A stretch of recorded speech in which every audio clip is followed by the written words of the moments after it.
My name's Emery, and today I'm going to be talking about the Mongol invasions of Japan.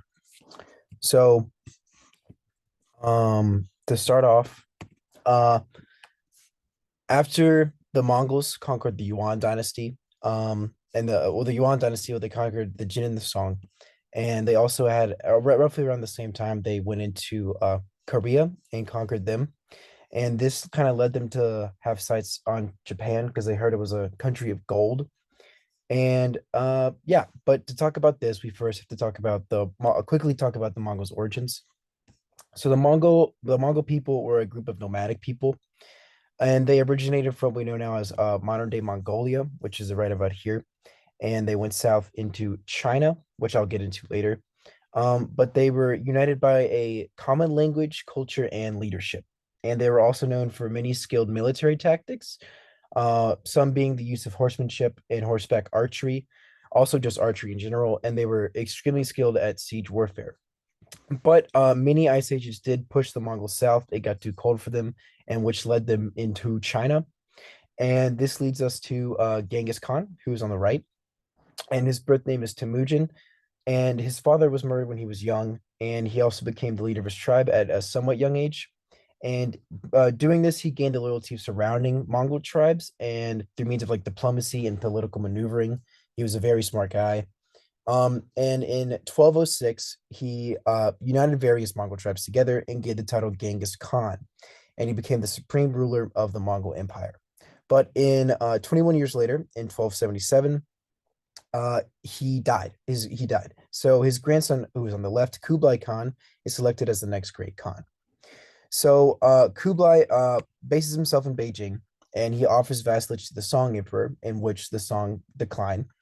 But so through the Mongols' use of naval technology, siege warfare, they developed proto cannons, which they got from the West, and as well as their highly skilled mounted combat, they were able to take over the Jin and Song dynasty, the Jin dynasty in 1234, and the Southern Song dynasty in 1276. And in 1271, Kublai Khan claimed heaven's mandate, but he also adopted many Chinese political, social, and economic cultural practices, in which Kublai Khan now became the emperor of China. And he believed that the use of Chinese civilization norms was pragmatic for an expansive and multicultural empire. So he thought that he should adapt many Chinese customs and not be more of a dictator, but more work with the Chinese after taking them over. Uh, he brought in well-known advisors who worked for the Song Emperor to work for him and teach him the way and how they kind of ran China.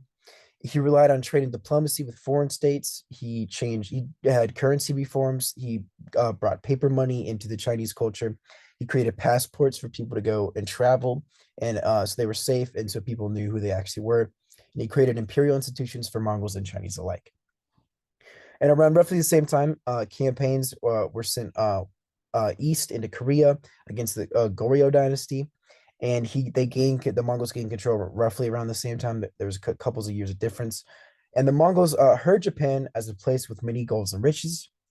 So delegates from China in earlier ventures had returned home back to China with kilogram upon kilogram of gold, and these all contributed to the legend as to the Japanese legend that Japan was a land of gold, but they were more realistically a land of silver. So in 1266, Kublai Khan sent two envoys to Japan with a letter stating that the two countries should establish friendly relations. But these statements made in the letter that could have been common to Mongols and common like in letters, the Japanese took some of these things as very insulting. So the envoys returned empty-handed with nothing that the Japanese did not want. So 2 years later, in 1268, Kublai Khan sent another group of envoys, as well as a year later in 1269, 2 years later in 1272, and a year late after that in 1271, and then a year after that in 1272. But the Japanese wouldn't let any of these envoys land on their shores. So this led the Mongols are conquerors, so they decided that they were going to try and test their luck with Japan after they were kind of shut out. So they wanted to start war. So the Mongols' numbers were roughly around 30,000. And the Japanese forces at this time, their samurai were around 4 to 8,000 on the coast. So on the 2nd of November of 1274, around 8 years later, around 2 years later after they sent the last envoys, uh, at the end of the Korean Peninsula, the Mongols decided to invade Tsushima, which is this island in the middle here. So this is kind of turned on its side. So the top of your screen would be towards Korea, and the bottom of your screen would be towards Japan. Um, these it's kind of two separate islands, but one island called Tsushima is separated by a narrow strait. But these Mongols used a two-prong assault, and they hit the island on four places on the western coast, which is this top coast up here. Their main attack being here at Sasura, with their main bulk of their forces hitting there. So the Mongol vessels were spotted at the evening of November 4th, and this gave the time for the island's deputy Salsky Kuni with some time to quickly gather some troops, which consisted of 80 mounted samurai. And this is kind of a depiction of what it would have looked like. The samurai up here on the hill and the Mongol forces are obviously invading. They weren't well, yeah. The Mongols beached the sands down here at around 2 a.m. and around roughly 4 they sent up a volley towards the Japanese samurai. And none of the Japanese were killed from this, but the Japanese sent their volley back. And right after the Mongols shot their volley at the Japanese, they started charging. So when the Japanese returned fire with their arrows, it killed a considerable amount of Mongol forces. But right after the Mongols started charging, yeah, the Japanese fired, and they charged right after they shot too. So they were extremely outnumbered. And one of the Japanese soldiers or samurai who was with Skikuni, Saito Skasada, who was one of his closest men, he managed to kill a couple of high-ranking Mongol officers along with the Mongols like group that was traveling with him. But his Saito Skasada and his group um started to take on fire from Mongol forces, and three arrows landed in his chest, killing him. And even though half of Skikuni's forces died from the overwhelming Mongol numbers, even as the half dropped into a quarter and dropped into a 16th, the numbers dwindling and dwindling, the samurai still remained strong, killing until they all, including Skikuni, were dead. So the Mongols, after killing all the samurai, set fire to any building they could find, and they killed almost every person they found. And they spent 9 more days on the island before leaving for a smaller island south of it called Iki. So this is Tsushima, this is Korean Strait, and this is the island of Iki. This is kind of a modern map, but it still gets the point across, Tsushima and Iki.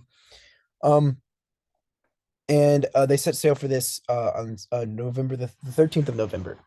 So at this point, the Mongols kind of figure out and saw how determined the Japanese were. Even though they were so outnumbered, they took down a decent chunk considering their numbers at the Battle of Tsushima. And they were kind of planning ahead and realizing who they were actually starting to fight. So at the Battle of Iki, this is kind of the same thing, the same deal. Korea's on this side of the island, and Japan would be down here. It's kind of turned on its side so it would fit in the frame. But it's a similar outcome to Tsushima. The Mongols pushed back the Japanese into their castle, which was kind of towards the middle part of the island. So the Japanese, on their way as they're retreating, they sent requests to mainland Japan for reinforcements to help them push back the Mongols. But as soon as they got into the castle, they were like surrounded by Mongol forces, and by the time the Mongols entered the castle doors, it was too late. So the Japanese were planning on opening fire a volley of arrows towards the entering Mongols, but the Mongols had they made like a human shield of surrounding village folk and like tied them up and started to march in with them. So to make the Japanese like second guess firing arrows at them, in which most of the Japanese did stop firing or didn't fire arrows, and they just kind of drew their swords and charged. But the overwhelming number of Mongols stopped them from this, and they ended up taking over the castle, and this led to the heads of the island to commit ritual suicide. So this leads the Mongols with the two islands closer to Japan, and the Mongols are now looking more towards mainland Japan. And they figured so the Japanese figured out that the easiest place for the Mongols to land would be at Hakata Bay, which is kind of this is exactly where Fukuoka is right here on the map. This is Hakata Bay. It's kind of an easier place for boats to get to than some of these landing spots over here. So that's kind of where they figured that the Mongols would land the Japanese. So the surrounding 9 provinces of Hakata Bay they kind of asked all samurai to kind of gather towards. So each of these nine provinces kind of wanted to outdo each other in the numbers of horsemen they brought. So that was kind of good for the Japanese on that part. But the Mongols planned to beach and then push towards Zaifu, which is one of the Japanese capitals down here. It was this big castle. And the battle went kind of how all the ones on the islands did. It was recorded that one of the when the Mongols beached at Hakata Bay, one of the Japanese fired a single arrow to start the battle as per tradition, because the Japanese more like to single out their targets and fight for honor as like a kind of a person on person, much less than you group up and gang up on people. And it was kind of a ritual for them to shoot one arrow to initiate the start of the battle. But when they did this, all the Mongols kind of started laughing at them because they just fired one arrow. And the Japanese were not used to this Mongol fighting style of kind of just, I don't know, very, very quick, very mobile, very aggressive. They were used to kind of honoring their opponent in a kind of a 1v1 situation. Uh, they were not used to like they were used to like singling out opponents and not as more equipped to like group combat. So the Mongols pushed the Japanese forces, and the Japanese prepared. So they pushed the Japanese back, and they prepared to make their last stand at Mizuki Castle, which was the last location left between them and Dazaifu, which was one of the main capitals. So the Mongols arrived at dusk of the same day that they landed at Mizuki, and but many Mongol commanders were killed on the push inward. There was this I forgot who what the name of the Japanese samurai was, but I remember reading that there was like this 6.5 foot like enormous Mongol commander, and one of the Japanese samurai shot an arrow and it hit him in the face, and he died and fell off his horse. And then the samurai took off on his horse, and it kind of scared the Mongols a little. But it's speculated, so the Mongols did retreat before getting to the main capital, Zaifu, but it's speculated that the reason the Mongols retreated was due to the fact that they lost so many commanders. So they did retreat back to the beaches and in their ships, but they burned everything in their path back towards the beach in the ship, and they spared no one they found. And it estimated that the Mongols lost roughly around a third of their forces during this.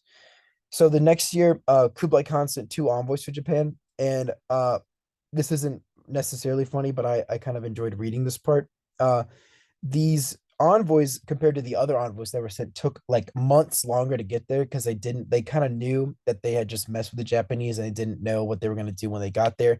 And they were correct on kind of stalling on their way there because these envoys were beheaded upon arrival. So at this point, after invading Japan, the Mongols were still trying to take over the Song dynasty in China and get off the last bits of the Song dynasty. So they were mainly focused on that aspect of conquering, and they weren't really focused on the second initiation or excuse me, invasion of Japan at this point. So they kind of gave 7 years for the Japanese to prepare. And these preparations the Japanese had consisted of well, in Hakata Bay, where this fight took place, they built a long defensive wall alongside the shore. I'm not sure. Yeah, they a long defensive wall alongside the shore, which was almost 20 kilometers long, and it was about 50 meters from the shore. And it intended to slow the Mongols and give the Japanese enough time to think and plan for countermeasures when the Mongols came back. And it also was just tall enough for horses to not get over the fence and go inland. So that's one of the things they did. Another thing was they had a new recruitment thing for samurai, which was initiated in 1276, and then a year later, after they recruited for more samurai, in 1277, the Japanese learned the defeat of the Southern Song dynasty, and they were prepared for Mongol invasion. So 2 years after that, in 1279, the Khan sent a last-ditch envoy attempt, but these envoys were also executed. So a year after that, in 1280, Kublai held a conference with his armies to figure out a strategy for dealing with the Japanese. They were planning on a larger scale attack, a two-pronged attack. One fleet was going to leave from the base of Korea, and one was going to come from China, the southern part of China. But the Koreans did have a kind of a bigger burden here in the war, since the Chinese gave it roughly around 600 warships. They had a longer distance to travel. So the Korean fleets were expected to have 300 more, having 900 warships. So I know each side, I did read this, that each side kind of wanted in the history, like in the writings of these numbers of like the soldiers that they had on each side. Each side kind of want to make it sound like they have more, they had less, depending on what kind of thought they were going for. But it's estimated that the Mongols had roughly 90,000 people, and the Japanese had anywhere from 24,000 to 40,000 samurai. So a year after the conference was held in 1281, Kublai gave the order to attack. But the Chinese fleet consisted of the South Yangtze force, and they sailed across this part here, which was roughly 768 kilometers of ocean. They were going to meet up with the Korean forces roughly around the outside of Iki, the island of Iki. So the Korean forces retook Tsushima, and which had little or no Japanese island troops, because most of the island troops were on the island of Iki, and these aren't like mainland troops; they're just island troops. And the Japanese force. So at the island of Iki, the Japanese forces were roughly in the low thousands to meet the Mongols on the island of Iki, and they fought on the beaches, and they were all killed, all the Japanese troops. And the Korean fleet, this was all the Korean fleet at this point. Um, they didn't want to wait for the Chinese fleet to arrive, so they kind of jumped the gun and they split into two fleets. One attacking, I'll go back. One attacking Hakata Bay, and one going more east towards Nagato, which would be roughly around up here. Um, and so they split off and they kind of jumped the gun.